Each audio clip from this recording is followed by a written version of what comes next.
예루살렘 교회에서 굉장한 큰 위기에 닥치게 됩니다.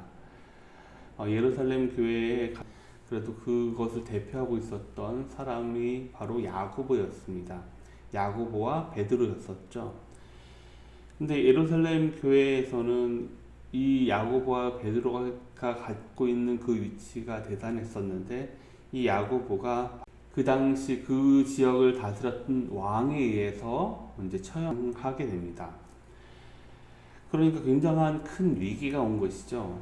그 예루살렘 교회에서의 종교 지도자가 바로 왕에 의해 가지고 죽임을 당하게 되니까 굉장히 큰 위기가 닥쳐오게 되는데, 오늘 말씀을 자세히 읽다 보면은 당시의 유대인들이 이것을 보고 굉장히 기뻐했다라는 표현이 나와 있습니다. 우리 말씀을 한번 보면은 2절하고 3절 말씀을 같이 한번 읽어보겠습니다. 시작. 요한의 형제 야고보를 칼로 죽이니 유대인들의 이 일을 기뻐하는 것을 보고 베드로도 잡으라 할 때는 무교절 기간이라.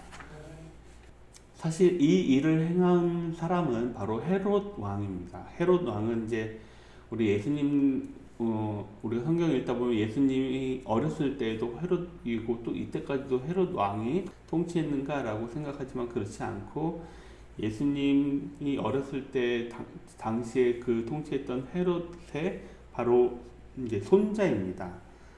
헤롯 대왕의 그 손자가 바로 이 헤롯 왕이 되는데, 이 헤롯 왕이 어떤 유대인들을 다스리기 위해서, 잘 다스리기 위해서 유대인들의 환심을 가질 만한 게 뭐가 있을까라고 봤을 때, 그리스도교를 박해를 하면 유대인들에게 환심을 받겠구나라고 생각을 한 것입니다. 그 첫 번째가 바로 이 그리스도교, 예루살렘 교회에 기도하고 있었던 바로 야고보를 처형하는 것이었습니다. 그러니까 처형하게 되니까 유대인들이 굉장히 좋아하는 것이죠. 이것이 내 정책이 아주 잘 통하고 있구나라고 생각해서 이 헤롯 왕은 또 다른 그 종교 지도자인 베드로를 이제 오게 잡으려고 하고 있습니다. 하지만 이제 곧바로 이 베드로를 곧바로 죽이고 싶었지만은 그렇게 할 수가 없었던 것은 6월절과 무교절 기간에는 재판이나 처형하는 것을 금했기 때문에 죽이지 못하고 이것이 끝날 때까지 옥에 가두어 이렇게 묶어두고 있었던 것을 우리가 보고 있습니다. 헤롯은 아마도 이제 무교절 직후에 이제 베드로를 죽임으로써 당시 또 이 헤롯 왕이 다스리고 있었던 유대인들의 환심을 사고자 했던 그런 모양입니다. 이것을 비추어 봤을 때 유대인들이 이 그리스도교의 종교 지도자를 죽이는 것에 기뻐하고 오히려 그 정책이 자신들에게 아주 좋은 결과를 준다는 것을 알 수가 있습니다. 그것은 달리 이야기하면 예수님 당시, 그러니까 아주 초창기에서는 유대교랑 그리스도교랑 그렇게 큰 차이가 있지는 않았지만은, 하지만 그러니까 그리스도인들이 유대인들과 달리 어떤 차이점을 두었다라고 하는 것이고, 그리스도인들의 활동 자체가 유대인들에게 굉장히 큰 어떤 불편감 혹은 경계심을 갖게 되었다는 것을 우리가 미루어 짐작할 수 있습니다. 여하튼 이 예루살렘 교회에 굉장히 큰 위기가 닥쳐온 것이죠. 사실 이 예루살렘 교회 말고 이방 교회, 우리가 지난 시간에 보았던 안디옥 교회 같은 경우는 굉장히 크게 부흥하게 되었지만은 정작 예루살렘 교회는 아주 큰 위기가 닥쳐오게 된 것이죠. 이러할 때 교회는 베드로의 구원을 위해서 굉장히 간절히 기도를 하게 됩니다.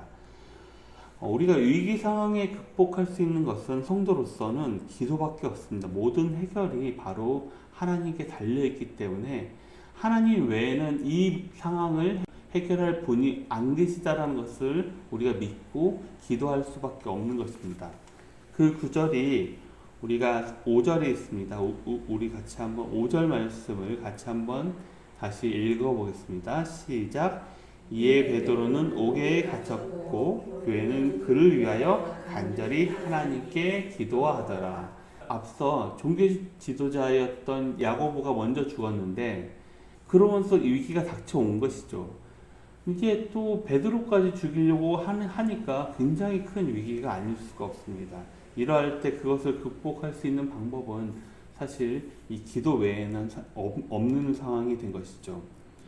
결국에 그 기도에 대한 응답으로서 하나님께서는 천사의 도우심으로 베드로를 풀려나게 하는 그러한 일을 오늘 보여주고 있습니다.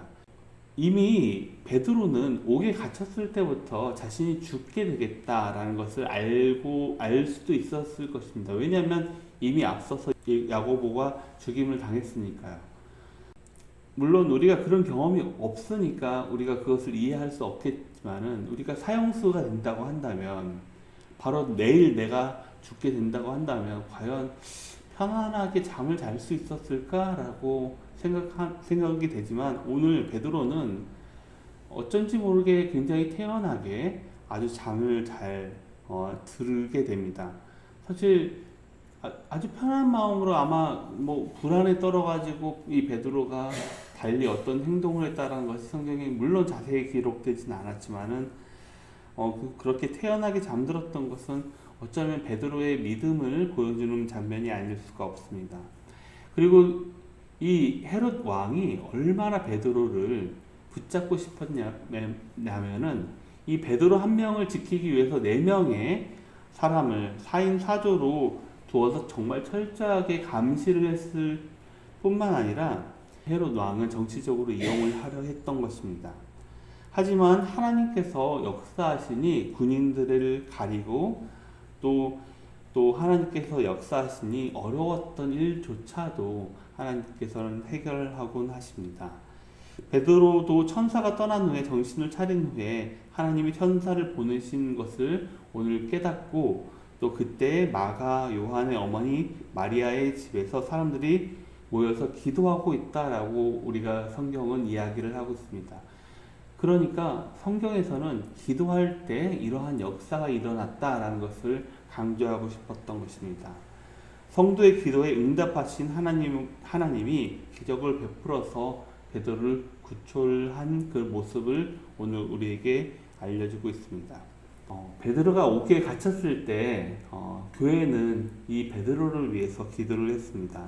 교회 공동체는 이처럼 이 사회에서 혹은 우리 주위의 사람들에게 향해 있습니다. 그들을 위해서 중보 기도를 해야 합니다. 하나님 나라의 사명에는 몇몇 사역자의 그런 수고만으로 이루어지는 것이 아니라 이 교회 공동체 모든 사람들의 그런 노력으로 이루어지게 됩니다. 이 사명은 한 개인만 받는 것이 아니라 모든 이 하나의 공동체가 다 받게 되는 것입니다. 그래서 교회는 공동체 안에서 한 마음으로 부르짖을 때 오늘 이와 같이 이 베드로가 정말 베드로가 겪었던 그 기적과 같은 놀라운 일들이 벌어지게 되고 우리 공동체의 위기 혹은 개인의 위기로부터 하나님께서 손을 뻗쳐서 그들을 구원하시게 되는 것입니다. 우리가 여러분들 삶에 있어서 여러분들 개인에 있어서 어려움이 있었을 때 여러분들 기도하시고 여러분들 어려움뿐만 아니라 여러분들 주위에 어떤 우리의 지체들 가운데에서도 혹은 교회 공동체 위에서도 위기가 있었을 때 여러분들 합심하여 기도하시기를 간절히 바라겠습니다. 예, 그러할 때 하나님의 크신 능력이 또 하나님의 크신 기적이 여러분들에게 임하실 것입니다.